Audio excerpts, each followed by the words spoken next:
Welcome into the latest edition of ESPN FC on transfer deadline day. That is it. No more business can be done until January. Teams are going to have to make the most of the squads that they have. Craig Burley and Shaka, who are we stuck with? Alexander Isak is going to Liverpool. It is done. It is official.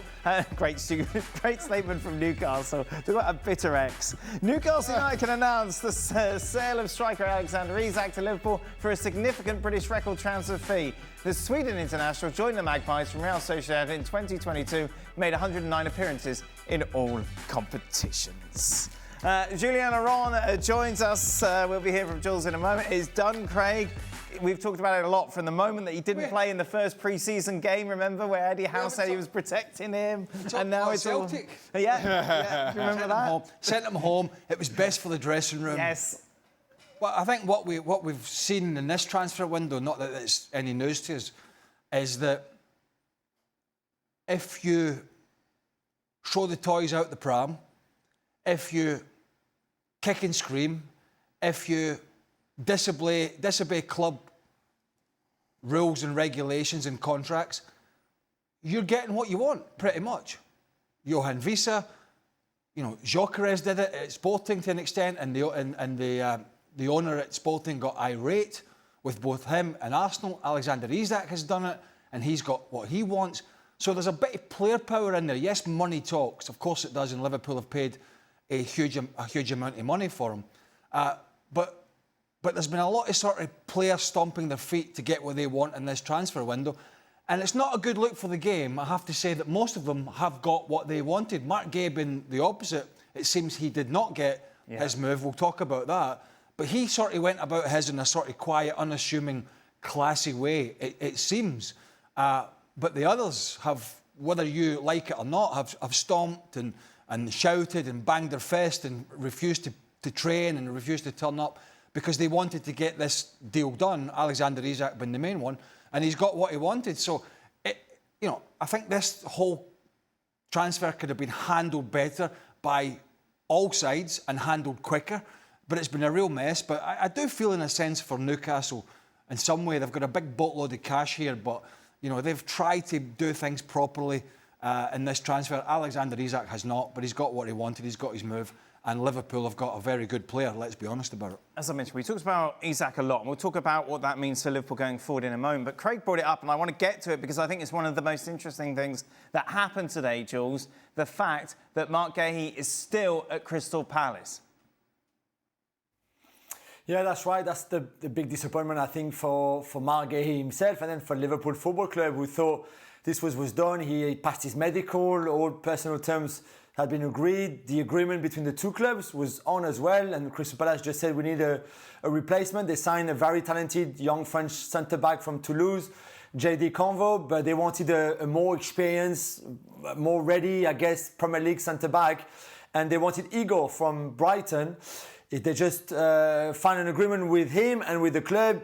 He went to do his medical, and then something went wrong, and that deal collapsed. And after that, they just had to make a call. Either let Guehi still go and get the £35 million from Liverpool, but then will be quite light defensively for a team that plays with a back three, or keeping Guehi even in the last year of his contract with the possibility of him leaving in January, so you get a bit of money, or going for free at the end of the season. So they decided to cancel this deal to Liverpool, which leaves Liverpool a little bit light at the back. We said that there's Joe Gomez, of course, and the young Leone, the young Italian player from Parma, but that's it with Konate and Van Dijk, and Konate on the last year of his contract.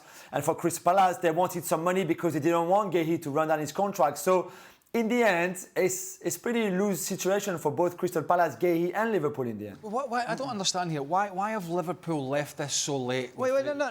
I just want to talk about this juxtaposition of morals here. You brought it up, yeah? Well, you've got Alexander Isak, who you've all condemned with the way that he's gone about his business, and he's got it. He's got what he wanted. Marc Guehi's been the ultimate professional. Scored yesterday. Yeah, but Marc Guehi will be fine. I'll tell you why. But is this not good guys finishing last? But no, he won't. Marc Guehi will get... Listen, Marc Guehi will do 6 months at Crystal Palace, could leave in January, or will do 12 months or 10 months, whatever it is, and he will leave on a free. Marc Guehi is in his mid-20s. He's not even getting towards... He's not even at the peak years of his career. He's got plenty of money in the bank in that sense. He will get, on a free transfer, if that's what it is, a huge move. A huge move. He just hasn't got what he wanted at the time. Alexander Isak was in a long-term contract, so that's why he was kicking and stomping, because he thought he was going to be stuck there, because he signed a 6-year contract 3 years ago.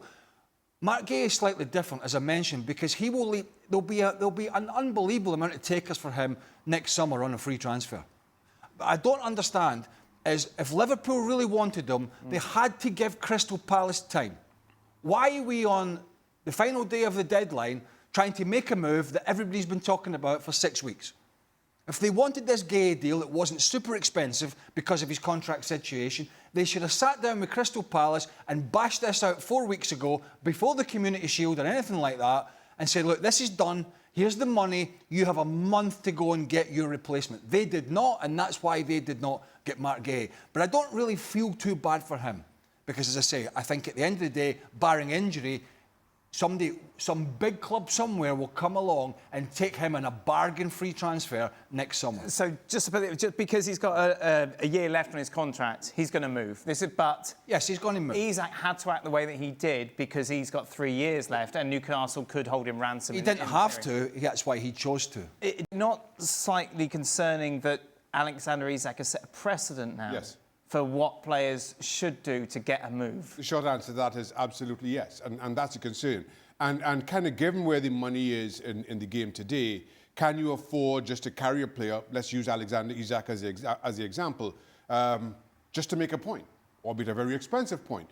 But the trouble is that standard has now been set. Certainly if you have longer-term contracts. You perform well for a football club, you get this huge contract, a long-term payout, and then if a couple of years into it, somebody else comes knocking, you know how to act. Guehi, for me, I'm with Craig. I hope only the best for him. Let's remember, Arsenal were linked with Guehi last summer at probably twice the price that Liverpool were prepared to pay at 35 million. All of a sudden, this time around now, a year to go, 35 million, Crystal Palace still turning it down. Glasner saying that he needs a centre-back. And I think Crystal Palace have some of the blame to share here. This link has been going on, has been public knowledge for quite some time. And as much as Liverpool have left it this late again, you just wondered if Crystal Palace didn't have their own list prepared, that it would come to this, or anticipating that it would come to this. Now, whatever happens, maybe he moves for 10 million in January or for free. But Guehi has made it known that he's not going to sign a new contract. So he will be fine whichever way. Centre-backs, certainly in this league, are in short supply. And he's a proven talent.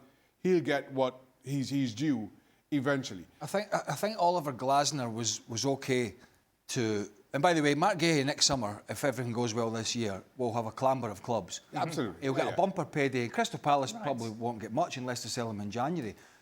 But I would imagine that Oliver Glasner was reluctant, but understanding that Eze and Guehi were going to go. Right? I think, and it's a hypothetical here, I think Crystal Palace and Steve Parish, knowing how they operate, would still have done this deal at 35 million or whatever it is without getting the adequate replacement in, because they want the money. But I'm thinking up here and looking at the stock that their manager has. I think if that happened, Oliver Glasner would have walked out the door. He said, not only have you sold my two best players, you sold my best player last year in Michael Olise, right. You've sold Eze, now you're sending Guehi, I've got no replacement. Right? My hands are behind my back, now you've tied them. And I think Palace would probably have done this if Glasner had been in such a strong position with this club, which he has earned through performances and their success. I honestly think he's gone in and gone, if he goes with nobody coming in, I'm going. And Crystal Palace have had to renege on that. Give us the background to this, Jules. Yeah, Craig is spot on. There was a big meeting tonight at the club, and that's exactly what Glasner said. And to be fair, we are with him on that point because, like I said, the young Frenchman who arrived, Paris born and bred, which makes him extra special, but very talented. But 19, he just turned 19 in July, so he's not a replacement for Guehi. He might be in 2 or 3 years' time very good, but not now. So Glasner was like, well, I'm left with Lacroix and Richards, basically that. And then Lerma can play as centre-back, I guess. You could find maybe Klein can play as centre back, but this is not good for a club that is also in Europe. So they had to exactly do that. They had to cancel, probably against their will, that deal for Marc Guehi, keep him, and then see what happens in January or next summer. It's Liverpool that have missed out here. What does that mean? Yeah. What does Stevie, that mean? I bet Stevie, if he's watching, will be thinking that because he was more desperate for a Guehi than an Isak. Because of the situation, if Konate gets injured or something happens. And so they have missed out more, because for all the reasons that Shaka and I have mentioned, and Jules, you know, barring some nasty happens to the player in terms of the injury, he will get his big move. What Liverpool have, on the face of it, is a lack of depth in the centre-half position. Now, nobody's going to come out and feel sorry for them, because they've spent a fortune this summer. But if we're picking the bones out of certain areas of the side, then centre-half is a position where they could be vulnerable. There's no doubt about that, and Guehi is a quality footballer. So they've missed out on... And that could be the difference at the end of the day. We saw a very close game over the weekend, not a very good one, with Arsenal and Liverpool. And I think we saw within the game, although we'll see better matches over the season, I think we got a good glimpse about how tight it could be this year between these two. And both have still got a lot of room for improvement. And so that Guehi transfer for Liverpool would just have, given Arne Slot a lot more options in that back line. To that point, I just cannot believe that Crystal Palace, going back to Crystal Palace, did not expect an 11th hour bid and didn't prepare for that 11th hour bid.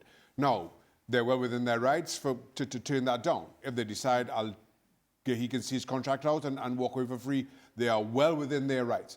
But to the point and about Liverpool, especially Konate kind of coming off late on in the game against Arsenal, it shows how thin Liverpool are. And this early in the season, again, with everything that's to come, this expanded Champions League format and the cup games, you just wonder, will that be Liverpool's undoing?